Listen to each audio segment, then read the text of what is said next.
You cleared UPSC Civil Services Examination while working full time. You never took a leave also for preparation. So this is not an easy thing to achieve. This is not really the toughest exam, but it is not really the easiest exam as well. But with the right strategy and right approach, you can definitely clear. You are the one candidate which I had real conviction that you are going to score really high in the UPSC. Biggest benefits of online coaching is you can take it at your own convenience. I would prefer an online program any day, even the test series. Your story is special. One thing, you were a working professional, you continue to be a working professional. Second, you prepared only 5 hours a day and you managed to crack this. Then you started late. You started around the age of 27. You married before your exam. I think I've read a lot of articles from ClearIAS because when we do selective reading, we Google topics, and the articles at ClearIAS have definitely come up. So you are a top scorer in the UPSC interview. So what are the tips you can give to aspirants to improve their personality? Today we have Kiran P B with us. Kiran P B is an IT professional with 10 years of experience who recently got into Indian Police Service. What makes Kiran P B's achievement special is that he not only secured All India rank 100 in the recent UPSC Civil Services Examination, but he is also the top scorer in the personality test. He secured 206 marks, and that is the All India highest. Today I warmly welcome Mr. Kiran P B to the ClearIAS Topper Stories. Welcome, Kiran. Thank you, sir. Kiran, your profile is really special. You are an IT professional, basically an engineer with IT background of almost 10 years. You worked in Robot Bosch, you worked in Oracle, and you cleared UPSC Civil Services Examination while working full time. You never took a leave also for preparation. So this is not an easy thing to achieve. And being an engineer, can you brief about your story right from your school days and about your family also? Can you briefly tell us about yourself? Okay. So my father and mother, they are both engineers. They've retired from the central government, and after that they are enjoying their retired life. And I have a sister, elder sister, so she's also working in a private software company right now. I grew up completely in Trivandrum. So I did my schooling at St. Thomas Residential School, Trivandrum. Then I did my college at Government Engineering College, Barton Hill. And from there I worked for 6 months at Robert Bosch, Coimbatore. And after that I moved back to Trivandrum, where I worked at Oracle for about 9.5 years. And that's pretty much it about my life cycle. And I had some keen interest while, during my school days, college days, and even now in sports and things like that. So that has also been a part of my life all through. Great. So it's a quite an interesting story, being an IT professional finally into the Indian Police Service. Was getting into the civil services your childhood dream, or is it something that occurred to you somewhat later in your life? Civil services was never my childhood dream. So I was not the kind of person who had civil service aspirations during school and college time. And even when I started working during my initial corporate career period also, I had no intentions. I was not somebody who had childhood aspirations during school and college about civil services. Even during my initial corporate career, I did not have much thought. I did not give much thought to civil services. It was only during the later phase of my corporate career, 5 years into my corporate career, that I decided maybe I could give a shot at the civil services and make it.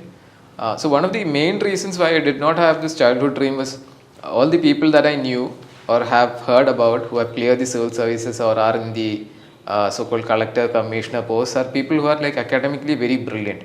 People who have topped their academics all through, are rank holders. So I was not even in the top 3 or top 5 in my class. And for a guy like me to make it, I thought it will never happen. And it's a dream that if I pursue that, I'll waste my time in. And I wanted to be more realistic. So I just kept it simple, kept it to software, and just enjoyed whatever I could do at that moment.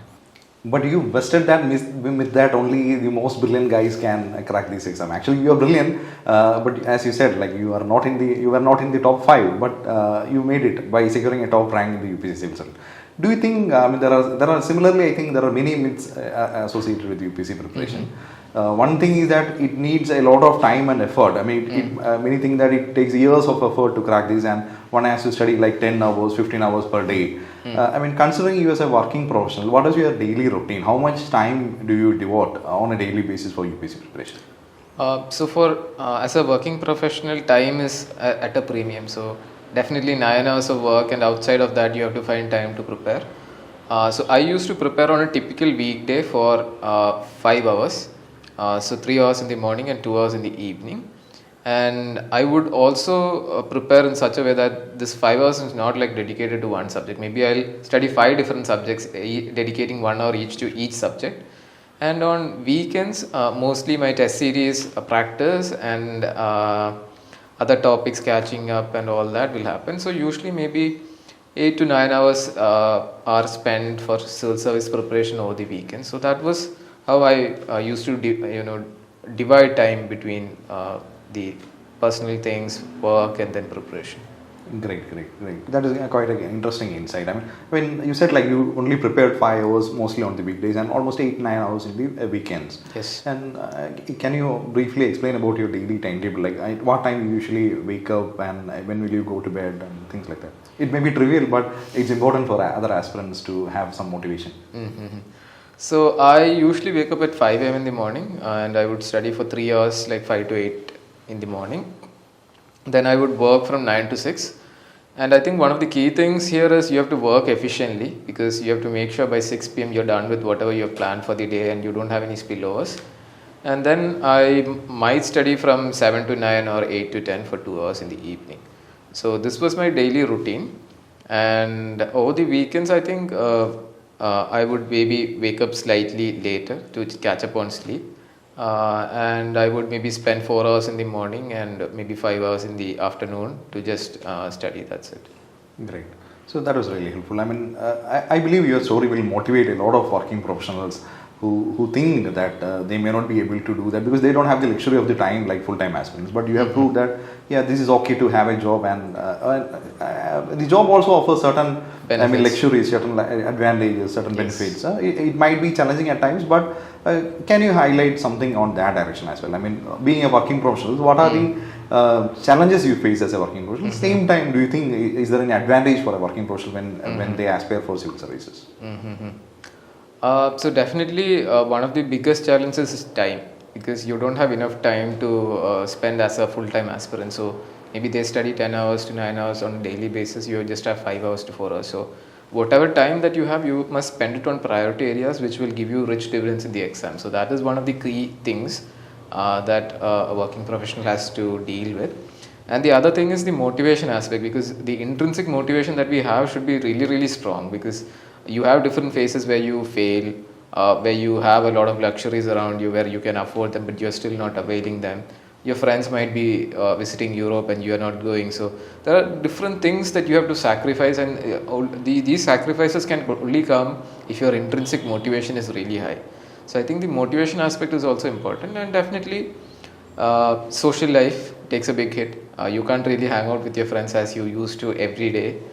So maybe you'll have to curb that to the weekends or keep it simple and spend less time with friends and all that. So these things are real challenges. So there will be sacrifices that you have to make. So that is always there. And additionally, maybe I would like to also touch base upon one thing because I wrote this exam 5 times and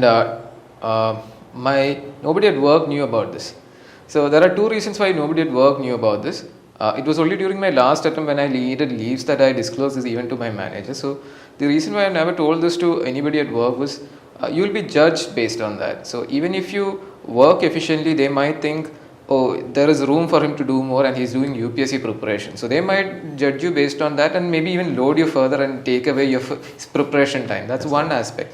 But the second thing is again, I've heard where friends who have done UPSC preparation along with their job not being given due benefit just because they're preparing for UPSC and might be leaving very soon. So these kind of things hit you very bad when you try to balance the things. So I think as a working professional, I had to make sure that I did not disclose this plan to anybody at office, and so that I would get due credits for whatever I was doing in my professional life on an unbiased way, in an unbiased You way. balanced the professional life as well as the UPSC profession really well. And Yeah, I hope so. that was the on the challenges part. Yes. And coming to the advantages part, I mean, being a working professional, do you think working professionals have some advantages?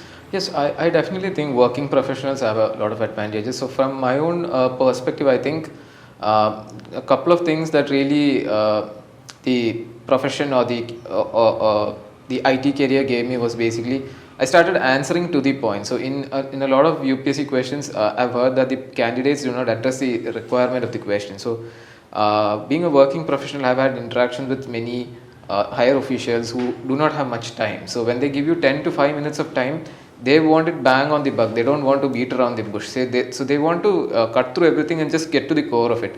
So then if you do not give a crisp summary, or if you do not address the real situation, you don't get that. Your window is no more longer there. You might not even get it in the future. So opportunities are very time bound, and hence you have to answer the or address the requirements really well. So that is something that I learned from my corporate life. And additional to that, definitely we have to work with people from all over India as well as from all across the world. So we learn to communicate effectively with them, how to express our ideas with them, how to also understand what they are communicating with us. So these kinds of things also help us develop our language as well as the way in which we handle different situations. Right. Because when we deal with different stakeholders like customers, or maybe our say very senior boss, we have to also respectfully talk to them, and that also will change our personality as well. Correct. Yes, and we also have very distinguished people that we are working with, from whom we can learn a lot. So I've learned a lot from a lot of my peers at Oracle and at Bosch. So that definitely helps us to become a better person than what we were. So if you ask me, I think at 32, I'm a better person. I'm a better version of myself than I was at 22. Okay. So it's always against myself that we should do the comparison, not against the outside world. So I think the professional life has definitely helped. In addition to that, it is definitely a backup also. It gives that financial security, right? Yes. Don't you think so? I mean, have you ever felt like leaving the job of preparation, or you always thought like, yeah, this is that backup you need? What was your thought about that? I mean, did you ever need job as a backup? So two things. So first of all, I like my job. So I had never thought of leaving it, because I like my job and I was comfortable with it. So keeping it as a good backup option was something that I really wanted to do. And the second part is definitely the confidence that it gives you, because even if you fail, or even if you go wrong for some reason, you have a solid backup which will boost your confidence. So that was really good, and I think one of the reasons why I could perform at a high level at the interview was because of the backup and this confidence that this backup gave me. I also have heard something interesting about you. Being a smart aspirant and a software developer, you have developed a program which will help you find the important points in different PDFs. Can you just explain to the readers like what you have done for that particular project for your benefit? I mean, your knowledge in IT sector, you have used it in an application level, you have used in your life, right? Yes. Can you explain that as well? So I think I put to use my coding skills, because I'm basically a coder. I write Java programs and things like that for customer relationship management software. So what I did was I wrote a small program in Java which could open PDFs which have certain keywords. So if you give maybe say Ayushman Bharat as a keyword, then just run the software against a folder, and it will open all the PDFs that have this Ayushman Bharat keyword. Okay. So that was what I did. So I think one of the reasons why I did this was because if I remember correctly, ClearIAS has this most probable questions that will come for prelims. So when I started answering those questions, there were key terms that I wanted to look up more on. So then I did not know which of these PDFs had information on it. So opening 30 or 40 PDFs and just searching for them was very tedious. So that's why I built this up. So I think one of the reasons you could attribute is the ClearIAS most probable questions. Great, great. It's quite interesting. I mean, I'm pretty sure that after the interview, many viewers will ask you for that particular software, which will help them save time. Okay. Yeah. And coming to the your preparation strategies, there are three stages, as everyone knows. There are three stages in UPSC preparation. Prelims, which is applied by almost 10 lakh candidates, and means out of the 10 lakh, only 10,000 make it into the second stage, that is mains, which is a written exam. And there is an interview. It's a personality test. Only about 2,000 candidates will get an interview code, and the final selection is only less than 1,000. And you are now selected into Indian Police Service, and only about 150 candidates across India get into that prestigious Indian Police Service. So, what is the feeling you have? You are now into the Indian Police Service. You got, selected in the Indian Police Service. How do you think? I mean, do you think the efforts you have put? I mean, you have put almost 4 years, 5 years time into the preparation, but at the same time you are working also. I mean, do you think the effort is really worth? I mean, how do you feel now? Do you feel really satisfied, successful? What is your mental state now? So I'm really happy that the cycle ultimately paid off in whatever way it has. So definitely happy and excited for the new role, and definitely looking forward to doing a lot of good things that the service has to offer. Excellent. And regarding your preparation strategies, I mean, there are multiple ways by which an aspirant can prepare for UPSC. I mean, if I list down the three important methods, one is entirely by self-preparation, self-study, without joining any coaching. And some aspirants may not join a full-time coaching, they may just join for a prelims test series or a mains test series. That is the second way. The third way is to join a full-time coaching. It can be online, it can be offline, but a full-time coaching is taken where the faculties teaches different subjects, make it things easy for you. So what was the method, what is the strategy you used? Did you prepare by self-study entirely, or did you join some coaching? So I did join some coaching because since time was at a premium, I did not have the luxury of time to figure out a strategy, analyze this exam and really prepare a strategy and plan for this. So then I had to go for coaching because there are institutions who have already done this analysis and are ready to give you a personalized plan and a strategy to crack this exam. So I went for coaching. So I initially joined a weekend batch in 2017. It was an offline program. So we did not have anything of the sort of what ClearIAS has now, which is an online course for working professionals. So we didn't have that at that point. And then I attended a public administration class. And after that, it has just been just the test series alone. That's it. Okay, interesting. And as we just said, ClearIAS is an online platform and particularly useful for working professionals or college-going students. And similarly, there are offline coaching also. If you compare offline and online, how do you compare that? I mean, what are the benefits or drawbacks? Can you compare just offline coaching with online coaching? I think one of the biggest benefits of online coaching is you can take it at your own convenience. So when you take an offline program, you have to have travel to a physical location and be present there at this particular time slot. But when you take an online program, you can play it maybe in 2x speed or take it at your own convenient time. So that is one of the best things, and definitely the recorded session gives you the liberty to play the session again and get thorough with things. So I would prefer an online program any day. Even the test series, I would prefer always an online program. But one of the biggest challenges that I've personally faced in a online program is you don't have human interaction where you get feedback from a mentor. So I happen to have a mentor who is working offline. So I was thankful for that. I think that is one of the key things that online programs that I had attended are missing. But I think ClearIAS is coming up has with a something. personal mentorship also. This particular thing is also included in our online programs. We believe personal mentorship is crucial, just as you said. So that is also included in our online programs.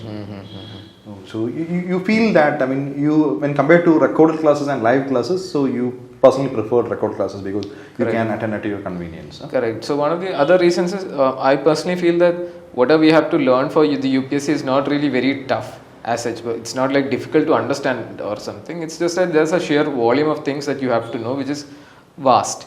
So I think this is all something that given there's a trained faculty who takes a proper class, is this something that we can all figure out on our own, given the right guidance. So I think the online classes work really well.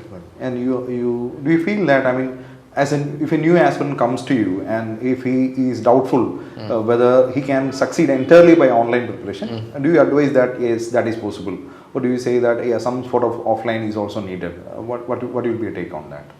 I would say it's definitely doable online. But my suggestion would be, even if you take an online test series, do the practical part of it offline. So if you're taking a prelims test series, print the question paper and mark it physically on a MCQ sheet and practice it online. Write 3-hour test online, because you have to do exam simulation. You can't just write an online test and mark the bubbles in the computer, because you have to at the end do it's a paper pen test. Examination. So I would say maybe attend the classes online and even take an online test, but do the practice and exam simulation as much as you can, as close to the exam. Yeah, that's very relevant. But I think a lot of students might not be familiar with online classes, so I would advise them to get familiar with online classes and make use of them. That's correct. That's correct. And your strategies, I mean, again, comparing with the online and offline, when it comes to note making, there are two ways by which aspirants can make notes. By one is the conventional method, in the paper and pen way, or now there are different softwares which helps you to make notes. So in your case, what was the method you used? Did you make notes online or did you make offline notes? So I had offline notes for static content like history and polity. So I think I wrote short notes for spectrum history, and then Lakshmikant for polity. That's it. And other than that, for current affairs, I had detailed online digital notes, and I used to use the Evernote platform for writing these notes. So even when the notes were online, one of the advantages is you can access them right now on your smartphone. Correct. And you can access them anywhere. So if you are waiting at some place for maybe a doctor appointment, you could just maybe quickly glance through your notes. And the other thing that I used to do, sometimes I used to freeze these notes and not add more content to it, and then print it to PDF and just keep reading it. And sometimes even for better assimilation of data, I might print these PDFs that I have and have physical copies, and then maybe do that as well. So it's a mix of online plus offline. Yes, fundamentally my note making would happen for current affairs online, but maybe at the end of the day it might come out as an end product in a physical form. Great. And what is your strategy with respect to the social media, like social media platforms like Facebook, Twitter, Instagram? Did you actively use them throughout the preparation, or did you stay away from that? So I had an Instagram account and I was using it, but I was not using it the mobile app version of it. I was using the Instagram web just to limit it. So I had limited social media presence, and as well as I was also following YouTube and things like that on a limited basis. So it was more self-regulation, not like a hard not having an account kind of thing. Okay, it's very easy to get distracted in the modern digital world. Like we have to do some sort of self-regulation. That is what you were telling, right? I think it's not just a digital world. You can have a lot of other distractions. Correct. Social media alone cannot be said as a distraction. There are other things. So it all ultimately boils down to how strong your intrinsic motivation is. Correct. And your story is special. One thing, you were a working professional. You continue to be a working professional. Second, you prepared only 5 hours a day, and you managed to crack this. Then you started late. You started around the age of 27. You married before your exam, and that is also something like many aspirants postpone. Like when they are attempting exam, they postpone. And you made all. And I know you personally. So you said like you never bothered to read NCRTs also. Like the conventional pattern, you have broken that multiple times in multiple instances. So how did you get that courage, or what was the what made you think that these all things are possible? I mean, that motivation, that inner strength, where did it come from? So it came from two things. So fundamentally, since I was 27, 28 when I started preparing, I had little idea about how to do things and how we work as a professional, and I had a better perspective of the world than when I was a 22-year-old fresh graduate out of college. So I had a confidence about my own skill sets, and I had awareness about my own strengths and limitations. So that was what gave me strength to follow something that the conventional path does not say to follow. So even if you look at the conventional, one of the myths that people tell or toppers tell is to read from multiple sources. So I have kept my sources very simple. Even for my optional public administration, I've just followed one text and the class notes that I had. And again, another myth is that you need to read the Hindu and prepare notes. So I used to do selective reading. I used to fundamentally read the editorial alone and maybe read further on topics that were of interest to the UPSC examination. That I did selective reading online of the Hindu, and I never used to make notes. So I used to take an online compilation of some civil service institute and just make short notes from that on Evernote. So I think these kind of things or these kind of strategies I've taken because of paucity of time, because you have to make most of whatever you have. So I think the paucity of time is also one of the reasons why I had to go for radical approaches or Correct. things that people have not taken so far. Yeah, that's quite understandable. And that process you have invented your own process, your own strategy. I Yes, mean, the other strategy cannot be copied to you. I fundamentally think that what a lot of people are sharing is what worked for them. That will not work. That's not a universal strategy. It's basically a guideline that somebody could take and then improvise for themselves. So since every person is different, I think everybody has to come up with a strategy or a plan that works for them based on their skill sets and their qualities, I think. And there is another trend like reading and going to the reading room for studies or going for a combined approach. I mean, what was your case? I mean, did you ever went to a reading room for studies, or did you? I mean, was there a peer group for you to study, or was a person who studied alone in your home? Or what is the case? So first of all, I wanted to be in my comfort zone and I want to be alone when I study and when I'm studying. So I've never been to a reading room. I've never taken membership for any reading room also. And given that I'm a working professional, I did not have a peer group because my timings would not work with normal full-time aspirants, as well as finding a good part-time community was not something that organically happened. So I've never spent time to find a community as such. So I just did my preparation on my own. Great. Interesting. And how helpful was ClearIAS website or ClearIAS mobile app into your preparation, prelims, mains and interview? How helpful was that? So ClearIAS, I think I've read a lot of articles from ClearIAS because when we do selective reading, we Google topics, and the articles that ClearIAS have definitely have come across my attention there. So other than that, I think as I mentioned earlier, the most probable questions from ClearIAS are some things that I've used over the years, because and I think I've got direct questions in prelims from those compilations. So they have been really useful. Great. And I think, sir, finally I came to you for the mock interview as well. So I think we have touched base upon a lot of aspects in my preparation through ClearIAS. Yeah, coming to your mock interview experience, I mean, your personality test. You are the one candidate which I had real conviction that you are going to score really high in the UPSC, because every aspect of yours, the matured answers, the balanced viewpoint, that you already had the officer right quality, and I'm very glad that the UPSC reciprocated that with the highest marks for a candidate in the UPSC interview. So coming to your UPSC interview experience, so you are a top scorer in the UPSC interview. So what are the tips you can give to aspirants to improve their personality, so that they will score high in any personality test? So if a newcomer comes to you, what can the advices you can give to them so that their personality will be, because personality is not something that can be improved all on a sudden, right? So it needs some strategies.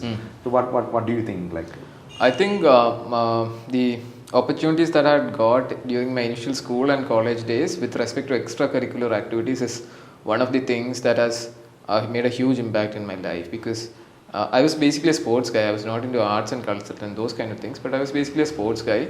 So I've been to athletic meets, I've been to camps, sports camps, I've gone for national level meets and things like that. So that has really given me an insight into how team sports work, how you have to train to be successful in sports, and it also has given me the insight into how to accept defeat graciously. Because if you take my case, I'm an avid basketball player. I must have lost at least 75% of the games that I've played in.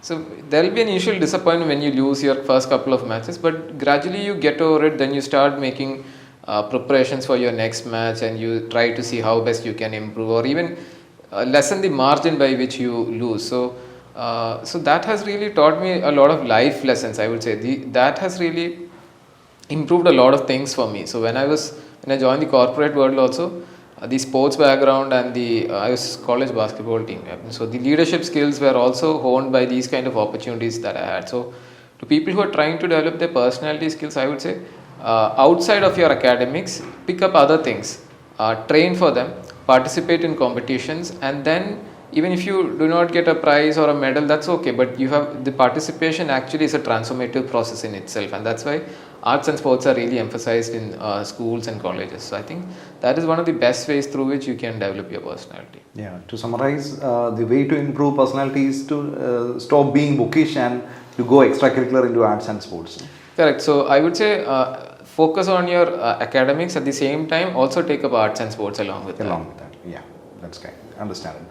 And can you, brief a little about everybody is very curious, like, how was your interview experience? Everyone wants to know about the toppers UPSC IAS interview. That is something which is all fun highlighted in media. So can you just brief about the kind of questions you got in interview, your answers, and where you were expecting these high marks in the actual interview after the interview? Can you brief a little about that as well? Okay, so I'll answer the last part first. So after the interview, I felt that it was a very neutral experience. There were not questions where I think I hit the ball out of the park, but there were also questions. Most of the questions were questions which I did not really fail or did not have a hard time as well. So I thought it was a neutral experience where I could do maximum justice from my knowledge to the questions.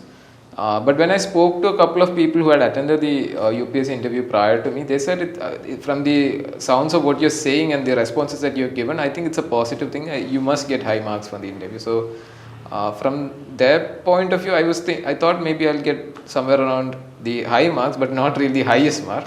So that's how my interview went. And coming back to the questions, so I had a mix of simple questions, international affairs, and even questions which demanded analytical thinking and everything. So I think it's a mixed bag. And the key thing I think is to remain calm and to present your best self and to connect dots and think logically. I think that was the key. So just to give you a couple of examples of the questions that I had. So simple questions. I said I'm a football fan and I follow football. I love watching football. So they asked me, what is a penalty? What is the offside rule? And what is the length of the football field? And I could answer the penalty and offside, but I was not sure about the length of the football field. So I graciously admitted to them that at this point of time, I'm not able to recollect the length of the football field because I had studied, but I didn't want to take a guess there since I had forgotten the exact dimensions. So again, I think there's a myth that you need to answer every question in your interview to top the interview, but you don't have to. You can graciously accept and that you don't know, and you will work on that. Yeah.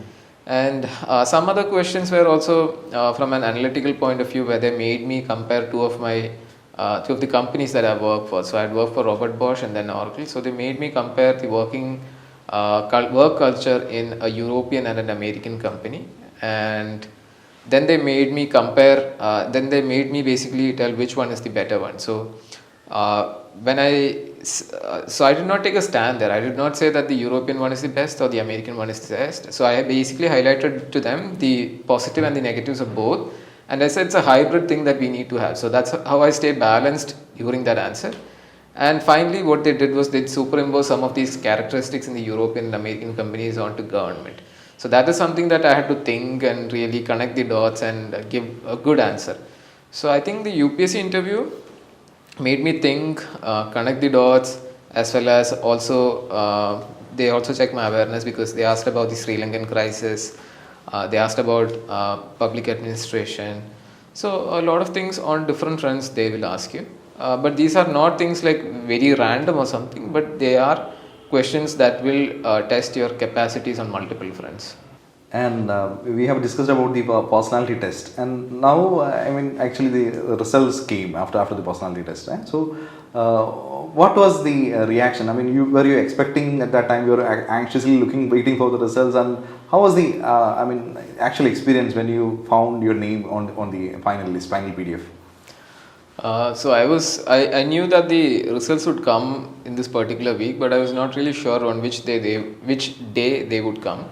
So I was not anxiously waiting for the results because one of my philosophies is that we can just give it our best. Whether our best is enough or not is a different question, because everybody cannot be in the rank list because you just have 600 or 700 people in the rank list does not mean everybody who has given their best will make it.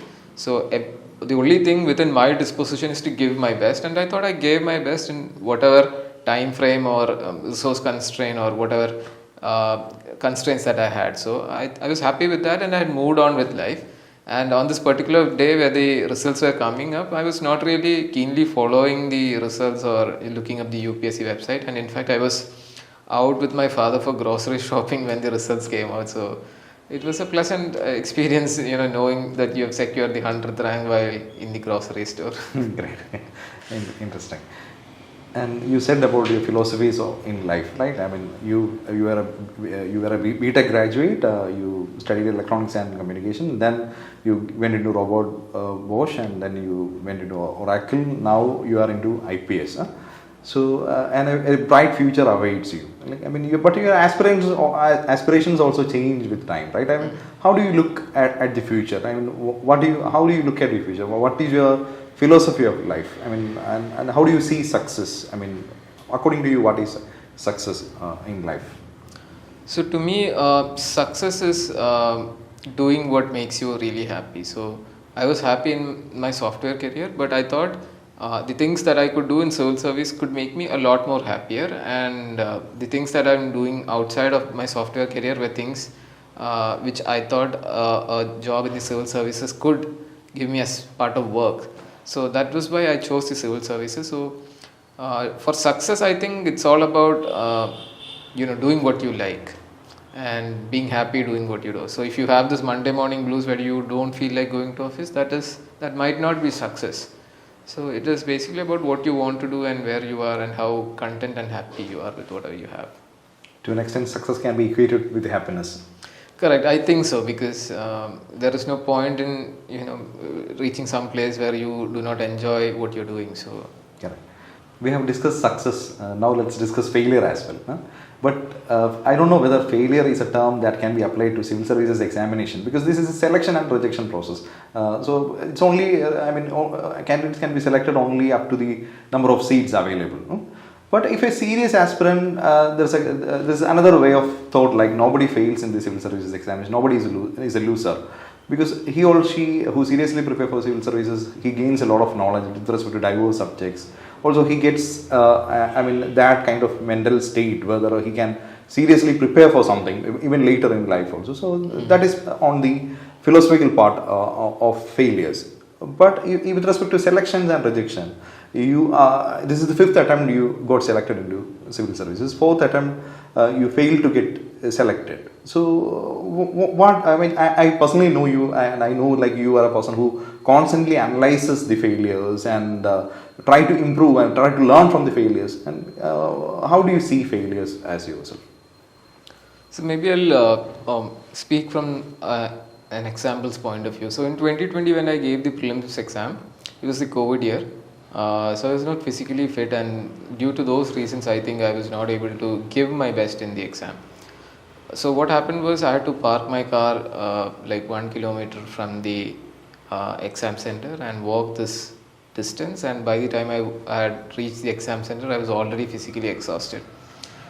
So what we did in 2021 was I had my dad who would come drop me and pick me, so I did not have to bother about where to park the car or walk till the exam center, and I could just be dropped at the entrance and be picked up from the entrance. So this is something that I learned from a failure. So it's a very trivial thing also, but it made a huge impact for me, because I could be in my exam temperament, in my comfort zone, and be calm and collected so that I could perform at my best during the exam. So I think every failure has some lesson. It's just a question of finding the right solution for that failure and applying it in life in your next attempt. So even if you take this particular case that I've learned from my civil service failure in 2020, I think it's a life lesson that I'll be using for across different domains now. Maybe if it's an important meeting or something of that sort, I'll definitely be using this lesson. So I think it's life lessons that we learn from UPSC failures, not just UPSC lessons. Okay. So we are coming to the conclusion part of this, very interesting interview. There are three stages: prelims, mains, and interview. Which stage do you feel as the most difficult one? So for me personally, I think it's the prelims that is the toughest stage, but it varies from person to person. But I think the prelims is also the most important stage in this exam. So what do you think? I mean, you definitely know. I also think the same. I mean, because only 2% candidates get selected in prelims out of the 100 candidates, right? So the rejection ratio is actually 98%, which is very, very high. Yes. So I too feel the same. So I just wanted to cross check with you, sir. So I think this is the most important stage, and majority of the filtration happens here. And to pass the stage, we need to develop a skill to solve MCQs. So some people have the skills innate in them, some do not. So I was not a person who had this innate, so I had to develop it. And even if you take my 5 attempts, I've only qualified prelims twice. So this logical elimination or deduction technique has to be something that candidates have to work on. So unfortunately, during my UPSC attempts, you guys were not having the prelims Marks booster program. Yes. So I think that is a very good course where you're teaching some elimination techniques. So I had to personally do it on my own. So I used to write test papers and then take the answer keys and analyze each question and think how I went wrong or what caused me to go wrong. So that's how I figured out the wrong things and the basically taught myself how to think right and do the crack the prelims. So that's one of the toughest phases for me personally, and I think most important phase for any UPSC aspirant. So along with knowledge, that logic part, that intelligent elimination part, that is also very much crucial, right? Right, sir. I think since people would know only maybe like 30 to 35 questions in the 100 question GS paper for prelims, I think the elimination really makes a difference because the cutoffs would all obviously be around the 100 mark range, so you need at least 50 to 60 correct questions. So I think the logical elimination is something that everybody has to have. Yeah, logic and process, that is everybody wants, not only in UPSC exam, everybody wants that. And the final question, I mean, this is the cliche, maybe probably a cliche question which ends every UPSC interview. But what is the advice you have? I mean, ClearIAS is a platform widely followed by, I mean, almost 1 million aspirants follow ClearIAS. But out of that, we are actively pursued by working professionals, college-going students who look for online education. So what is the advice you have for them? So I would tell all the people that who are preparing for UPSC that this is not really the toughest exam, but it is not really the easiest exam as well. But with the right strategy and right approach, you can definitely clear this exam. To get the right strategy and right approach, you need to basically understand who you are and figure out what works for you and what does not work for you. So that is, I think, is the really important part. So from my personal point of view, I think I was able to figure out that I was not good at solving MCQs, but I was good at writing descriptive answers. So the mains would be easier for me than the prelims was my read even before I gave this exam. But based on that, I had to spend more time on prelims and less time on answer writing. So I think those are the kind of things that people need to figure out for themselves and have a smart strategy for themselves. So you could listen to a lot of topper interviews and just take what works for you, or maybe improvise on their strategies, but don't think that you can just follow one topper's advice and just run with it and just clear this exam. So to all the future aspirants, I would wish them the very best, and I would ask them to work hard and work smart and follow the right approaches in their preparation. Thanks a lot, Kiran, for the lot of insights you shared in the session, and wish you all the very best for the future. Thank you, sir, for having me. Thank you.